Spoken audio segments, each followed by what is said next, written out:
ఈరోజు ముందుగా speaker sir గారికి ధన్యవాదాలు సార్. ఎందుకంటే అవకాశం చాలా రోజులు మేము ఎదురు చూస్తున్నాం, మరి మాట్లాడే అవకాశం దొరుకుతుందని మరి ఈరోజు అవకాశం రావడం అదృష్టంగా భావిస్తున్నాను.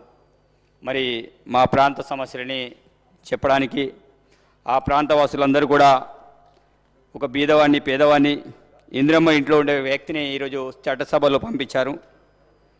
మరి ఈ చట్టసభలో పంపించడానికి గౌరవ ముఖ్యమంత్రి రేవంత్ రెడ్డి గారు, అదేవిధంగా కాంగ్రెస్ పార్టీ అగ్రనాయకత్వం వారందరికీ కూడా హృదయపూర్వకంగా 2 చేతులు ఎత్తి దండం పెడుతున్నాను అధ్యక్ష.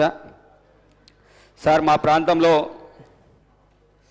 చాలా సమస్యలు ఉన్నాయి. ఎందుకంటే ఆదిలాబాద్ జిల్లా వెనుకబడిన జిల్లా అని చాలామంది మాట్లాడుతూ పోయారు, కానీ ఆ ప్రాంతాన్ని పూర్తి స్థాయిలో విస్మరించడం అనేది జరిగింది. విద్యాపరంగా కావచ్చు, వైద్యపరంగా కావచ్చు, వ్యవసాయ పరంగా కావచ్చు, అగ్రభాగంలో ఉన్న ఆదిలాబాద్ జిల్లా మరి ఆ ప్రాంతాన్ని అన్ని రకాలుగా వెనుకకు నెట్టేయడం అనేది జరిగింది. నా నియోజకవర్గం ఖానాపూర్ నియోజకవర్గంలో మరి పూర్తి స్థాయిలో అడవులతో కూడుకున్న జిల్లా కవ్వాల్ టైగర్ జోన్ ఏరియా. నా ప్రాంతంలో మరి ఆనాడు కాంగ్రెస్ హయాంలో కట్టిన కడెం ప్రాజెక్ట్ మరి ఇప్పటి వరకు కూడా దాని యొక్క మరమ్మతులకి ఎలాంటి నోచుకోలేదు. మరి ఆనాటి ఐటీ శాఖ మంత్రివర్యులు తారక రామారావు గారికి ఆ కడెం ప్రాజెక్ట్ ఎక్కడుంటో తెలియనటువంటి పరిస్థితి. 2 సార్లు తెగడానికైనా కనీసం గ్రీసుకు కూడా డబ్బులు పెట్టిన పరిస్థితి. మరి ఈసారి గౌరవ ముఖ్యమంత్రి మరి మొట్టమొదటిసారిగా మా ప్రాంతానికి రావడం, మరి మా ప్రాంతం నుంచే అభివృద్ధికి శ్రీకారం చుట్టడం, ముఖ్యమంత్రి గారికి హృదయపూర్వకంగా ఉమ్మడి ఆదిలాబాద్ జిల్లా పక్షాన ఖానాపూర్ పక్షాన ధన్యవాదాలు తెలియజేస్తున్నా అధ్యక్ష. ఎందుకంటే మేము చెప్పిన వెంటనే కడెం ప్రాజెక్టు మరమ్మతుల కోసం 5,46,00,000 శాంక్షన్ చేయించడం అనేది జరిగింది. అదేవిధంగా సదర్మట్ కెనాల్ నిర్మాణం కోసం మొన్న అనౌన్స్మెంట్ చేయడం అనేది జరిగింది. దాంతోపాటు మా ప్రాంతంలో నీటి సమస్య అత్యధికంగా ఉంటుంది. మరి మిషన్ భగీరథ ద్వారా మేము ఇంటింటికి నల్లాలు నీళ్ళు ఇస్తామని చెప్పారు, కానీ ఏ ప్రాంతంలో కూడా నీళ్ళు రాక మరి చాలామంది ఎండాకాలం వస్తే ఎడ్ల బండ్లు పట్టుకొని మరి సుదూర ప్రాంతంలో పోయి నీళ్ళు తీసుకొచ్చే పరిస్థితి ఆదిలాబాద్ జిల్లాలో కనబడుతుంది. మరి గట్టెపల్లి కావచ్చు, దొడద కావచ్చు, చాలా ప్రాంతాలు మారుమూల ప్రాంతాల్లో మరి నీటి సమస్యలు ఉన్నాయి. అందుకే మొన్న గౌరవ ముఖ్యమంత్రి ఆర్థిక శాఖ మంత్రివర్యులు కూడా మరి 60 కోట్లు శాంక్షన్ చేయించడం జరిగింది. కాబట్టి వారికి ధన్యవాదాలు తెలియజేస్తున్నాను.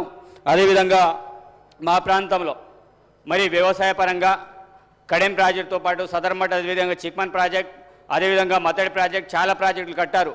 మరి మిషన్ కాకతాయి పేరు మీద మేము పూడికి తీస్తాం, కాలువలు నిర్మిస్తామని చెప్పారు.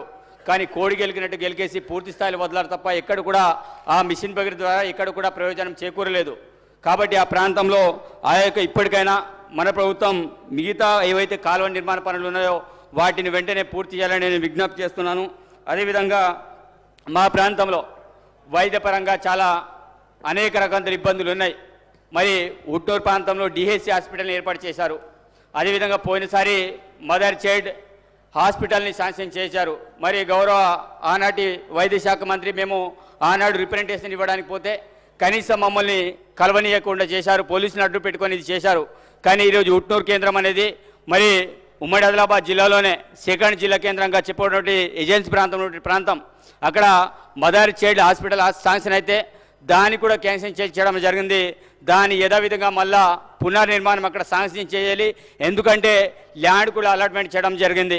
అదేవిధంగా ఉట్నూరులో మత్తు డాక్టర్ సంబంధించిన డాక్టర్లు కావచ్చు, ఆర్థోపెడిషియన్ కావచ్చు, అదేవిధంగా గైనకాలజిస్ట్ కావచ్చు, ఈ పోస్టులన్నీ కూడా పూర్తి స్థాయిలో వేకెంట్గా ఉన్న అధ్యక్ష. ఎందుకంటే తప్పకుండా అక్కడ భర్తీ చేయాలి.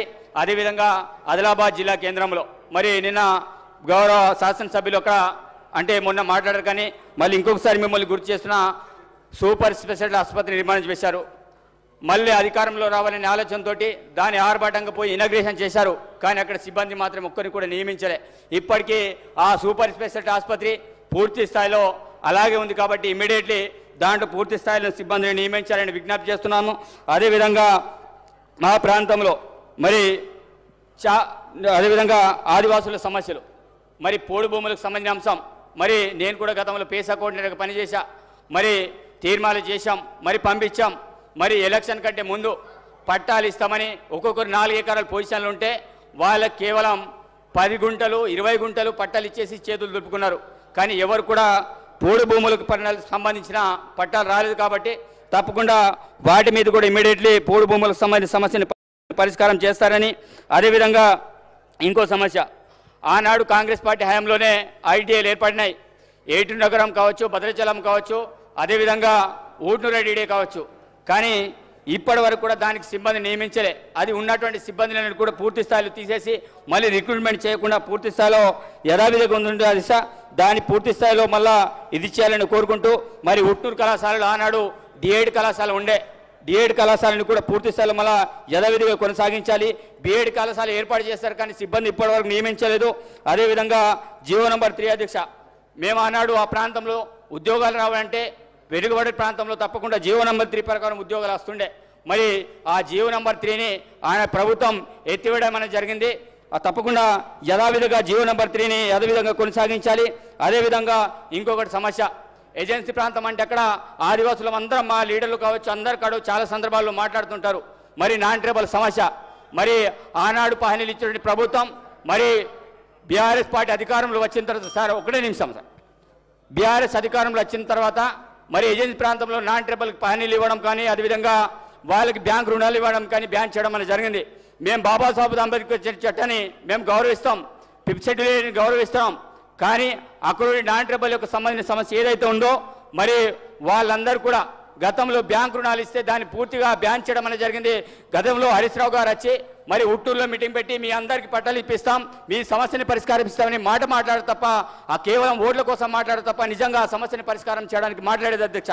కాబట్టి మేము కోరుకునేది ఒకటే, ఈరోజు నాన్ ట్రైబల్ చట్టాన్ని ఒకవైపు రక్షిస్తూనే అక్కడ నాన్ ట్రైబల్ సోదరులకి మరి ఏజెన్సీ చట్టాలను కాపాడుతూనే అక్కడ నాన్ ట్రైబల్ సోదరులు కూడా ఆ యొక్క సమస్యని బ్యాంక్ రుణాలు ఇచ్చేటట్టు మీరు ప్రయత్నం చేస్తారని నేను కోరుకుంటూ, మరి జీవో నంబర్ 3 కావచ్చు, అదేవిధంగా ఆ ప్రాంతంలో ముఖ్యంగా టైగర్ జంతువు సమస్య, మరి కనీసం అడవికి కట్టెలకు వెళ్ళినటువంటి పరిస్థితి, మరి పారిశ్రామిక అధికారులు చాలా రకాలుగా ఇబ్బంది పడుతున్నారు సార్. అదేవిధంగా రెన్యువల్ రోడ్స్, మా ప్రాంతంలో రోడ్లని కనీసం గతంలో 20 సంవత్సరాల క్రితం వేసిన రోడ్లని కనీసం మళ్ళా మేము రోడ్లు రెన్యువల్ చేస్తామంటే కనీసం రోడ్లు లేని పరిస్థితి. కాబట్టి తప్పకుండా మా ప్రాంతంలో ప్యారెస్ సమస్యని పరిష్కరిస్తారని, అదేవిధంగా బిఎడ్ కళాశాల, అదేవిధంగా మిగతా అన్ని అంశాల మీద ప్రత్యేకమైన దృష్టి సారిస్తారని మరి నాకు ఈ అవకాశం ఇచ్చినందుకు ప్రత్యేకమైన ధన్యవాదాలు తెలుస్తూ సెలవు తీసుకుంటున్నాను అధ్యక్ష. ధన్యవాదాలు. గౌరవ సభ్యులకు విజ్ఞప్తి.